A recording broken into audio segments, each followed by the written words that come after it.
Uzvišeni Allah dželešanu govoreći o svom znanju kaže وَمَا تَسْقُطُ مِنْ وَرَقَةٍ إِلَّا يَعْلَمُهَا. Ne padne ni list sa drveta, a da Allah dželešanu ne zna. Na drugom mjestu Allah dželešanu kaže يَعْلَمُ سِرَّ وَأَخْفَى. Zna tajnu i što je još tajnije. Pa kaže يَعْلَمُ خَائِنَةَ الْأَعْيُنِ وَمَا تُخْفِي الصُّدُورِ.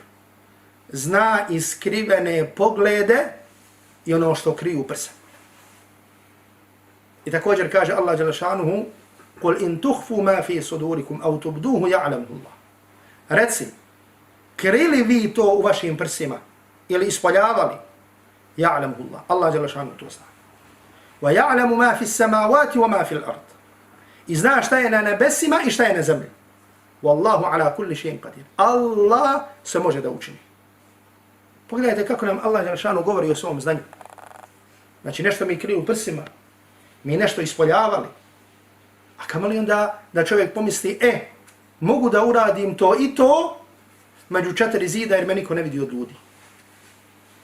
Znači Allahu dželešanu ništa nije skriveno. I zato čovjek kada razmišlja o ovim stvarima, šta se kod njega povećava osim njegova bogobojaznost.